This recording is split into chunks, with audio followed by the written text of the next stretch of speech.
বাবার কোডের ভেতর একটা গোপন দরজা আছে। গ্রিড এটাকে এখনো খুঁজে পায়নি।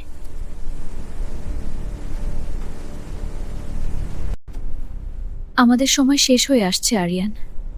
ওরা বিল্ডিং এর একদম কাছে চলে এসেছে।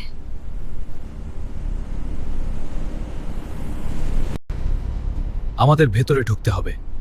গ্রিডের মেইন ফ্রেমে এই ব্যাকডোর প্রোটোকল ইনজেক্ট করতে পারলেই এনফোর্সার থেমে যাবে। এলারা সাবধানে, আজকের পর আর পালানোর দরকার পড়বে না।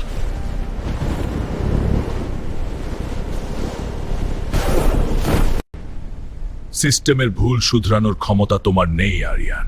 তুমি শুধু একটা স্মৃতি। আমি স্মৃতি নই, আমি বর্তমান। আর আজ তোমার সিস্টেম রিবুট হবে।